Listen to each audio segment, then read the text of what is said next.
जेठानी के लिए पूरे ससुराल से लड़ने वाली देवरानी पार्ट 3। शादी का मंडप पूरी तरह तहस नहस हो चुका है। हवन कुंड से काला धुआं निकल रहा है।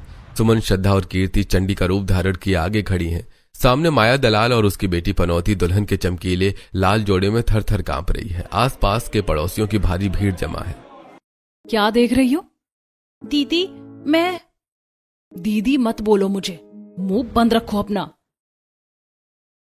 और तुम यहां क्यों खड़ी हो?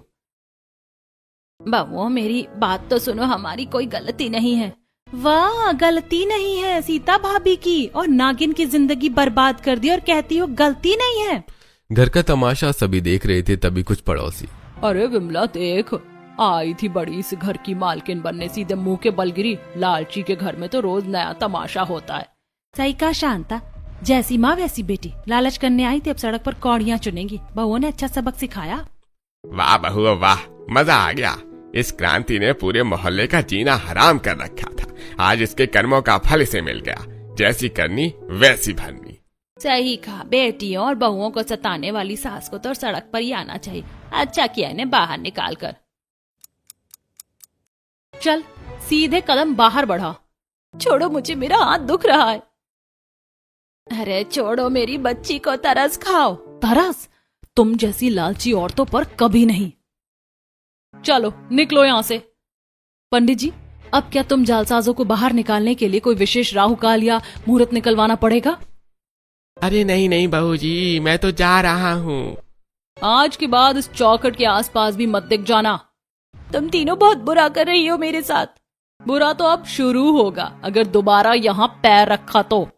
श्रद्धा और कीर्ति माया और उसकी बेटी पनौती को घसीटते हुए घर की दहलीज से बाहर सड़क पर धकेल देती है। लालची जी सोफे का सहारा लेकर कांपते पैरों से बहू की तरफ बढ़ते हैं।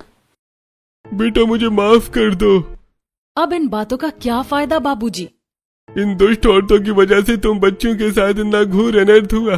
मेरी मती मारी गई थी, मैं उनकी चिकनी चुपड़ी बातों में आ गया था। सुमन, मुझे एक आखिरी मौका दे दो प्लीज। दूर हटिए मुझसे।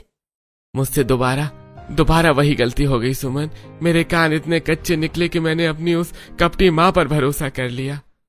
भरोसा ही नहीं भैया, आपने तो भाभी के चरित्र तक पर उंगली उठा दी थी। मैं अंधा हो गया था कीर्ति। पर सुमन, आज के बाद मैं अपनी जान पर खेल जाऊंगा, लेकिन तुम्हारे आत्मसम्मान पर आज भी नहीं आने दूंगा। बस कीजिए भोला जी, अब इन झूठे वादों का मेरे सामने कोई मोल नहीं है।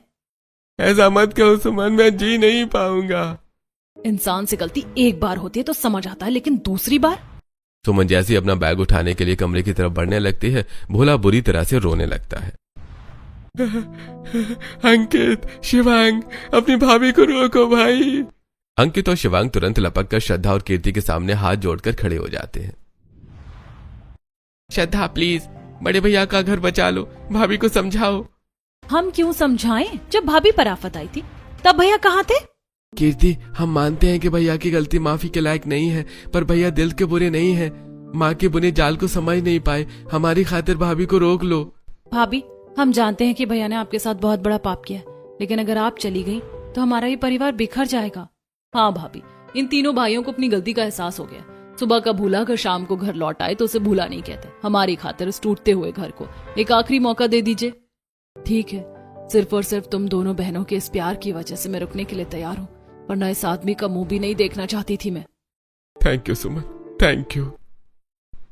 मंजूर है बेटा, इस घर की चाबियां और फैसले आज से तुम तीनों बहुओं के ही हाथ में हैं।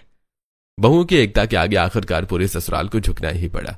अगले दिन सुबह का समय है। रसोई में सुमन गैस के पास खड़ी पूड़ियां तल रही है। श्रद्धा आलू की सब्जी में चम्मच चला रही है। नागिन मुस्कुराते हुए एक थाली में आटा गूंथ रही है। श्रद्धा, जरा सब्जी में नमक चख कर देखना, ठीक है ना? एकदम परफेक्ट है भाभी, आज तो उंगलियां चाटते रह जाएंगे सब। बड़ी भाभी, ये पूरियां मैं सेक दूं क्या? आप सुबह से खड़ी खड़ी थक गई होंगी। अरे नागिन जी, आज सूरज पूरब से नहीं, लगता है पश्चिम से निकला है। हमारे घर की ननद रानी रसोई का काम संभाल रही है। सही कहा भाभी, वैसे आटा तो अच्छा गूंथ रही ननद जी।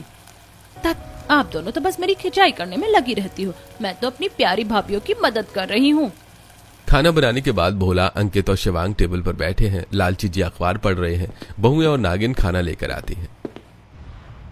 अरे लाओ लाओ भाग्यवान, ये सेवा मुझे करने दो। तुम बस आ जाओ, बैठो। रहने दीजिए भोला जी, अपनी ये मक्खनबाजी अपने पास रखिए, खाना खाइए चुपचाप।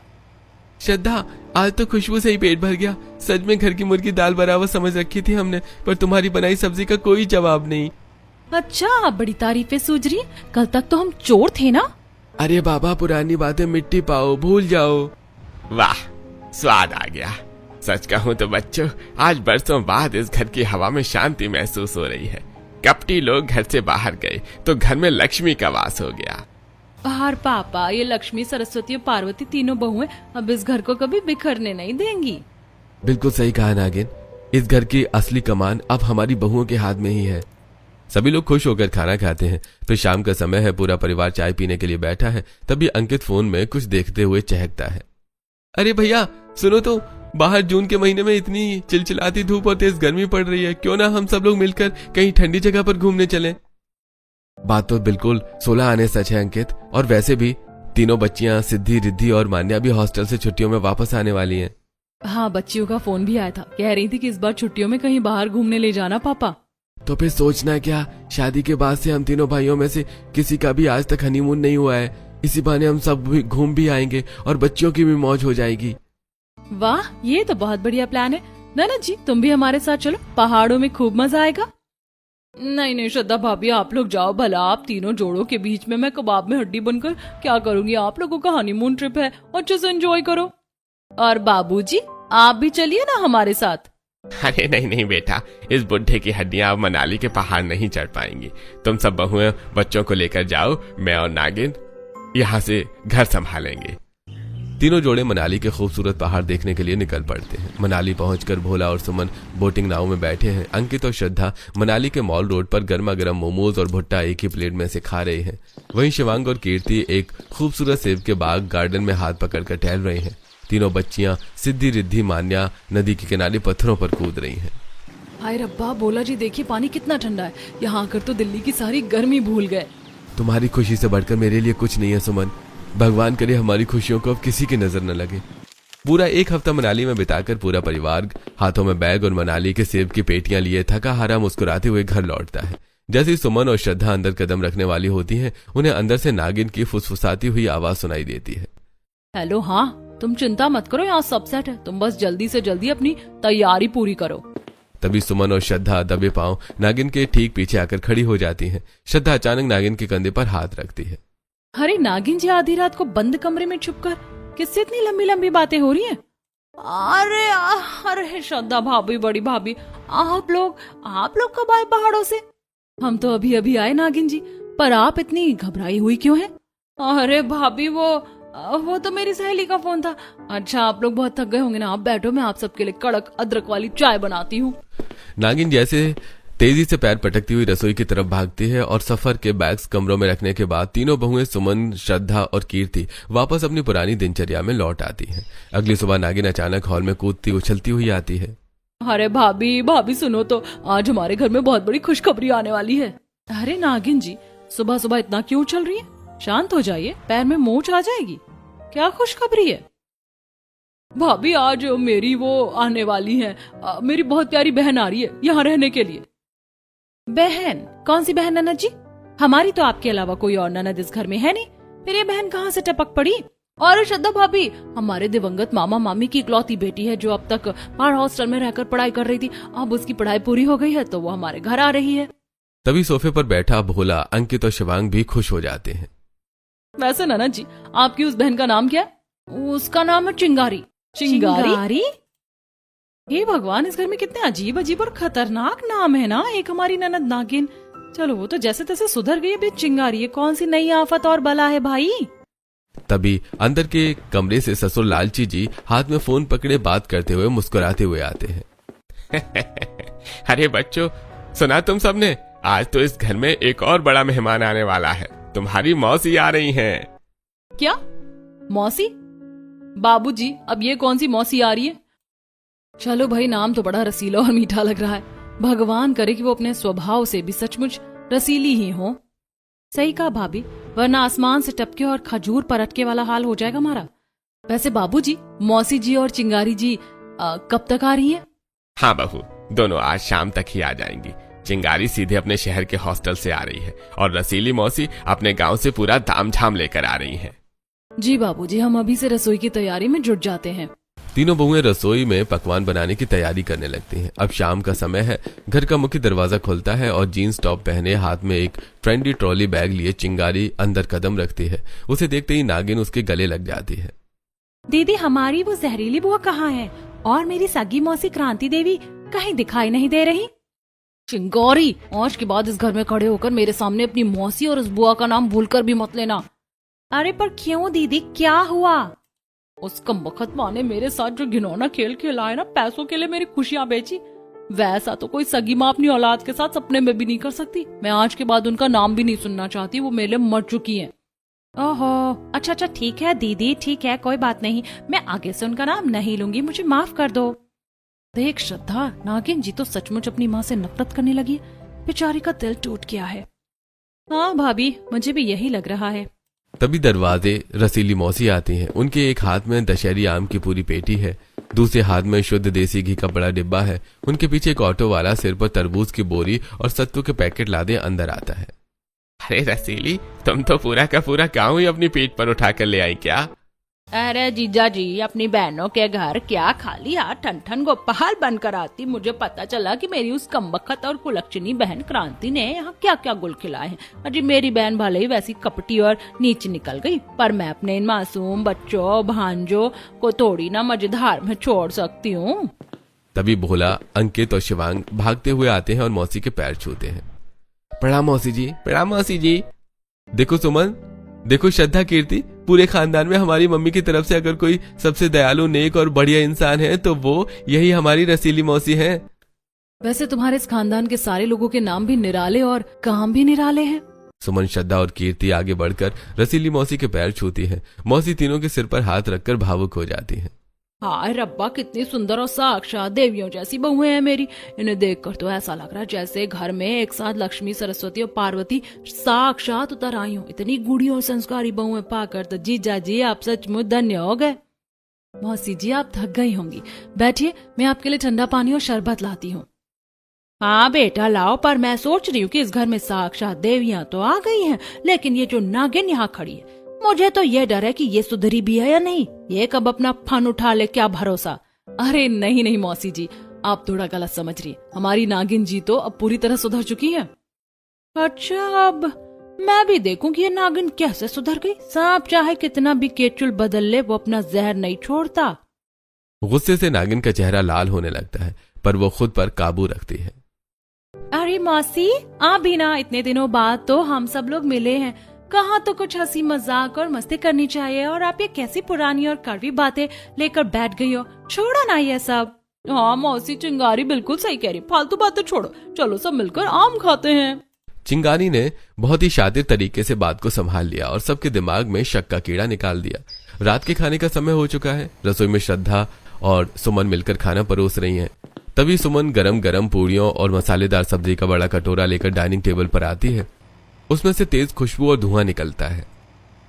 कीर्ति अचानक उस खुशबू को सूंघकर अपनी नाक पर हाथ रख लेती है और वो अपनी छाती पर हाथ रखकर जोर जबरदस्ती अपनी उल्टी वॉमिटिंग रोकने की कोशिश करती है।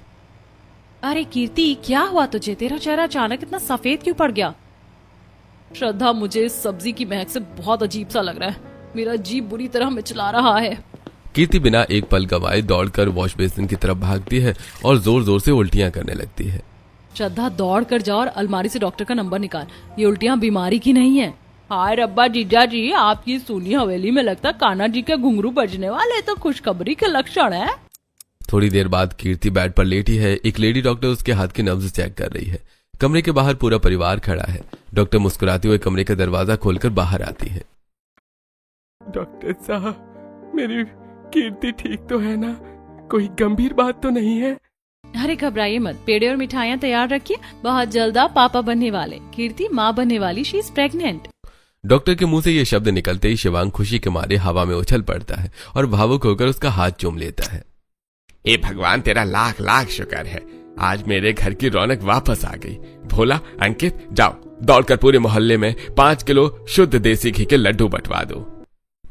कीर्ति, तुमने मुझे दुनिया का सबसे खुशनसीब इंसान बना दिया है। मैं बहुत खुश हूँ। ये सब हम सबकी दुआओं का फल है। मेरी प्यारी छोटी बहन, अब तो बिल्कुल कोई काम नहीं करेगी, सारा काम मैं और श्रद्धा संभालेंगी। हाँ हाँ, घी का लड्डू टेढ़ा भी भला। अब तो हमारे घर में नन्हा मेहमान आएगा, मैं तो चाची बनने की खुशी में आज से ही नाचना शुरू कर दूंगी। दोस्तों, कीर्ति की प्रेगनेंसी की खबर सुनकर पूरा परिवार तो फूला नहीं समा रहा है। अगली सुबह कीर्ति बेड पर आकर बैठ जाती है। सुमन हाथ में गर्मा गर्म दूध का गिलास और बादाम की कटोरी लिए कमरे में आती है, जबकि श्रद्धा पैरों के पास बैठकर धीरे धीरे कीर्ति के पैर दबा रही है। चलो नौटंकी बंद करो और ये पूरा दूध एक सांस में पी जाओ। अब तुम अकेली नहीं हो, तुम्हारे अंदर एक और नन्ही सी जान पल रही है। अरे बड़ी भाभी, सुबह सुबह इतना भारी दूध, मेरा मन अजीब सा हो रहा है, प्लीज अभी नहीं। भाभी की बात चुपचाप मान लो कीर्ति, वरना मुझसे बुरा कोई नहीं होगा। आप दोनों जेठानियां मुझे इतना प्यार देंगी, मैंने सपने में भी नहीं सोचा था। अच्छा, अब इस जेठानी के लिए पूरे ससुराल से देवरानी लड़ सकती है, तो ये जेठानी देवरानी की सेवा नहीं कर सकती? तीनों एक दूसरे के गले लगती हैं। रसीली मौसी दरवाजे पर खड़ी होकर ये सब देख रही थी। उनकी आंखों में आंसू आ जाते हैं। अगले दिन पूरा परिवार हॉल में बैठा है। जीजा जी, नागिन की उम्र निकली जा रही है, कब तक इसे घर में बिठाए रखोगे? तुम बिल्कुल सच कह रही हो रसीली, कोई अच्छा घरवर मिले तो मैं आज ही हाथ पीले कर दूं। तो फिर चिंता मत कीजिए, मेरी नजर में एक बहुत ही बढ़िया खानदानी लड़का है, अगर आप कहें तो मैं आगे बात चलाऊं। अरे मौसी जी, इसमें पूछना क्या, आप बिल्कुल बात चलाइए। आखिर नागिन जी की शादी तो हमें करनी ही करनी है ना। हाँ मौसी जी, हम तीनों भाभियां मिलकर अपनी ननद रानी को बहुत धूमधाम से विदा करेंगी। पूरा परिवार नागिन की शादी की बात से खुश था। उसी दिन दोपहर में कीर्ति हिम्मत करके रसोई में आती है और खाना बनाने के लिए बर्तन उठाने लगती है। तभी चिंगारी आकर कीर्ति के हाथ से जबरदस्ती बेलन और बर्तन छीनने का नाटक करती है। अरे कीर्ति भाभी, आप क्या कर रही हैं? डॉक्टर ने आपको आराम करने को कहा है ना। चलिए आप जाकर आराम से बिस्तर पर बैठ जाइए। अरे नहीं चिंगारी, बाकी दोनों भाभियां थकी हुई हैं, इसीलिए मैंने सोचा कि रात के खाने की तैयारी मैं ही शुरू कर देती हूँ। अरे भाभी, आप क्यों इतनी चिंता करती हैं? उन्होंने कहा है वो आकर खाना बना लेंगे, आप बस अपने कमरे में जाकर आराम कीजिए। अच्छा ठीक है चिंगारी, उनसे कह देना कि सब्जी कट कर दी, बस चौंकना बाकी है। चिंगारी रसोई से बाहर निकलती है, लेकिन वो सुमन और श्रद्धा के पास जाने की बजाय सीधे अपने कमरे में चली जाती है। रात के 8 बज चुके हैं। सभी खाने की टेबल पर आकर बैठ जाते हैं। अरे सुमन, रात के 8 बज गए, बहुत तेज भूख लगी है, खाना कहाँ है? खाना? अरे दोपहर को तो कीर्ति ने हमसे कहा था कि आज रात का खाना वो खुद संभाल लेगी। कीर्ति, तुमने खाना नहीं बनाया क्या? क्या बड़ी भाभी, खाना तो आप दोनों बना रही थी ना। क्या बकवास है कीर्ति, हमने तो पहले ही मना कर दिया था कि हम थक गए हैं। दोपहर को तो चिंगारी ने मुझसे खुद कहा था कि भाभी बना लेंगे और अभी दोनों मना कर रही हैं। बहस बढ़ती जा रही है। तभी बस करो तुम दोनों, चलो हम तीनों अभी रसोई में चलते हैं और मिलकर खाना बनाते हैं। अगले दिन दोपहर का समय है। कीर्ति अपने बिस्तर पर थकी हारी गहरी नींद में सो रही है। तभी चिंगारी दबे पांव आकर एसी का मेन स्विच बंद कर देती है। उफ, इतनी भयंकर गर्मी, अचानक ये एसी किसने बंद कर दिया? रिमोट कहाँ है? अरे कीर्ति भाभी, आप उठ गई? मैं तो आपके लिए पानी लाई थी। चिंगारी, एसी किसने बंद किया? क्या लाइट चली गई है? अरे नहीं भाभी, लाइट नहीं गई है। वो दरअसल बड़ी भाभी सुमन ने बाहर से आपके कमरे का मेन स्विच बंद करवा दिया है। क्या? बड़ी भाभी ने? पर क्यों? अरे भाभी छोड़ो ना, आप यहाँ गर्मी में मत घुटो, चलो हम भी बाहर हॉल में ही चलते हैं। चिंगारी जानती थी कीर्ति ये बात मन में गांठ बांध लेगी, और हुआ भी ऐसा ही। लेकिन जब सुमन दोपहर के समय कपड़े तय कर रही थी, तभी चिंगारी वहां पहुंचती है। अरे बड़ी भाभी, बधाई हो, घर में बहुत जल्द काम वाली बाई आने वाली है। काम वाली? लेकिन हमारे घर में तो शुरू से हम तीनों बहुएं ही सारा काम मिलकर संभालती हैं। अरे दोनों भाभी और कौन?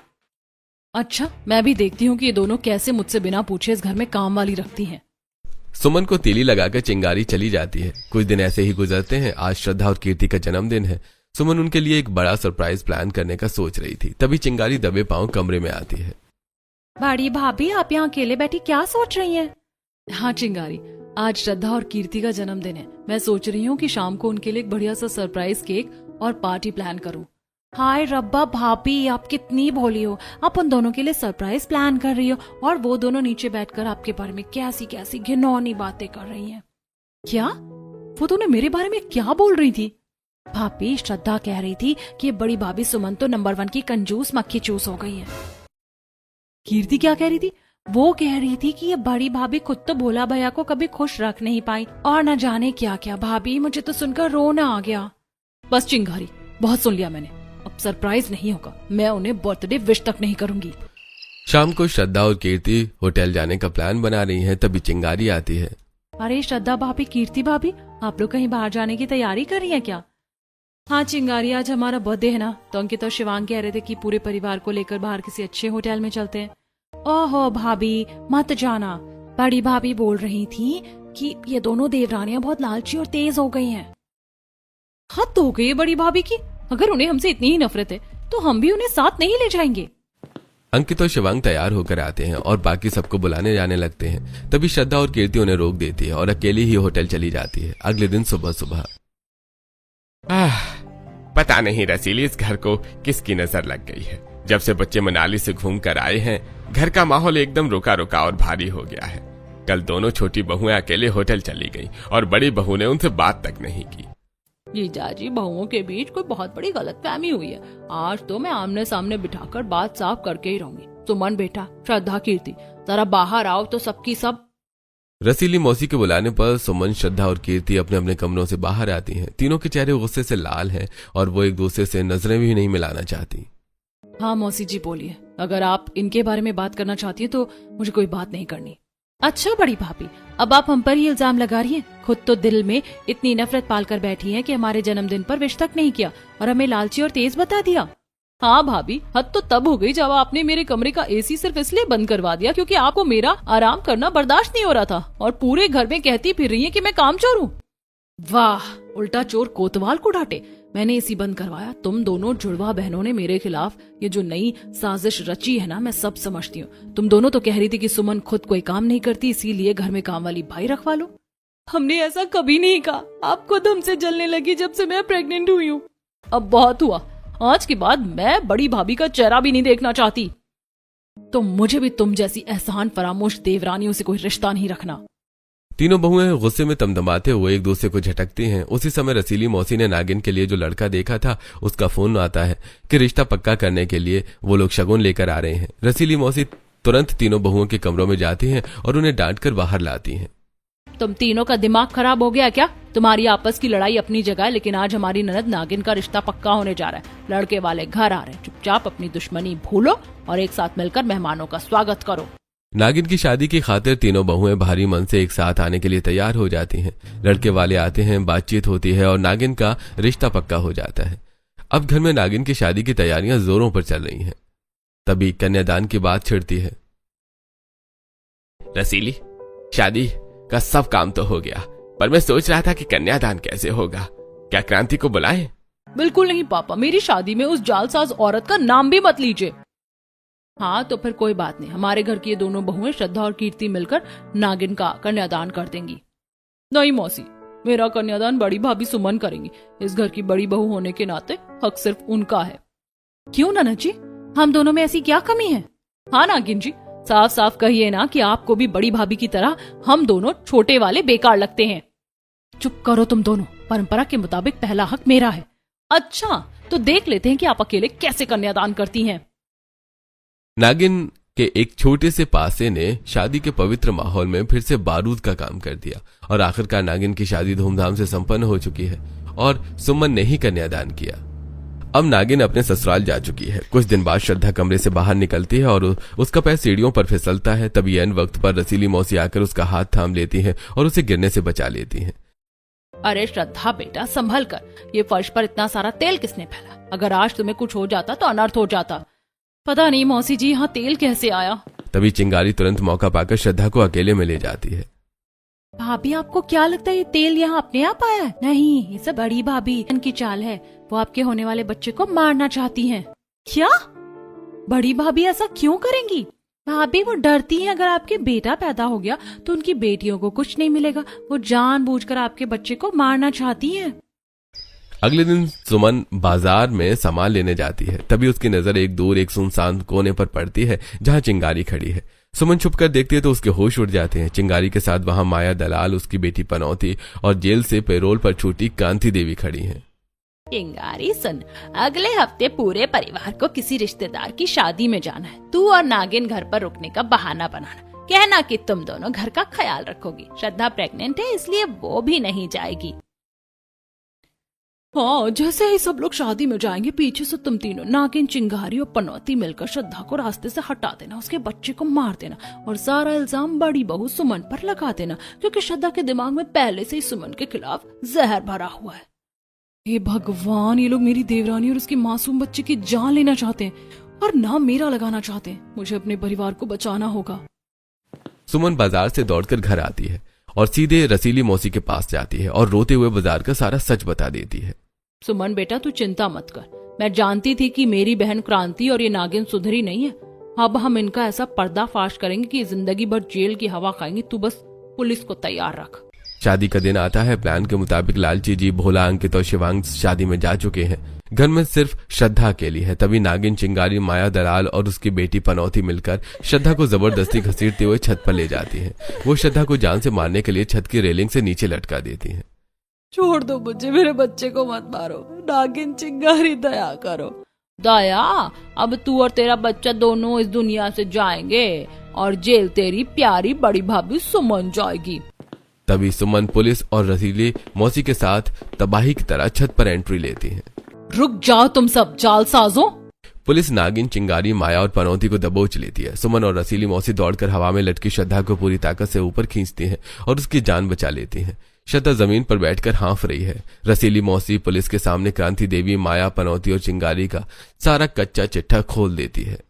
इंस्पेक्टर साहब, ले जाइए इन सबको। ये मेरी कमबख्त बहन क्रांति, माया और पनौती और ये चिंगारी, इन सब ने मिलकर मेरी इस मासूम बहू को मारने की साजिश रची थी। अगर सुमन ने समय पर मुझे ना बताया होता। बड़ी भाभी, मुझे माफ कर दो, मैं कितनी अंधी हो गई थी। चिंगारी ने मेरे दिमाग में भरा था कि आप मेरे बच्चे को मारना चाहती हैं। हमें माफ कर दो बड़ी भाभी, हमसे बहुत बड़ी भूल हो गई। रो मत श्रद्धा, रो मत कीर्ति, तुम दोनों मेरी बहनें हो। सुबह का भूला अगर शाम को घर लौट आए तो उसे भूला नहीं कहते। चलो तुम सब, अब तुम्हारी जिंदगी जेल की चक्की पीसते हुए कटेगी। पुलिस नागिन को उसके ससुराल भेजकर सख्त कार्रवाई करती है। चिंगारी को उसके घर और बाकी क्रांति, माया और पनौती को हमेशा के लिए जेल भेज देती है। 2 साल बाद घर का माहौल अब स्वर्ग जैसा सुंदर और खुशहाल है। आंगन में रंग बिरंगे गुब्बारे लगे हैं। बीच वाली बहू श्रद्धा के जुड़वा ट्विंस बेटे हुए हैं और छोटी बहू कीर्ति को भी एक बेटा हुआ है। बड़ी भाभी, इस बच्चे पर पहला हक आपका है। आपने मेरे बच्चे की जान बचाई थी। आज से आप ही इसकी असली माँ हो। मेरी प्यारी श्रद्धा, आज तूने मेरी कोख और इस घर को पूरी तरह भर दिया। वाह, आज मेरी तीनों बहुओं की एकता ने साबित कर दिया कि जिस घर में बहुएं एक होकर रहती हैं, उस घर को साक्षात भगवान भी नहीं बिखरने दे सकते। दोस्तों, हमारी कहानी का ये आखिरी भाग आपको कैसा लगा? क्या आपको भी लगता है कि आजकल समाज में बहुओं के साथ जो इस तरह के घिनौने अपराध हो रहे हैं वो सही हैं? क्या अपनी ही बहुओं को दहेज, पैसों और लालच के चक्कर में इस तरह प्रताड़ित करना और मारना हमारे समाज की सबसे बड़ी कुरूपता नहीं है? अपनी कीमती राय हमें कमेंट सेक्शन में जरूर बताइएगा।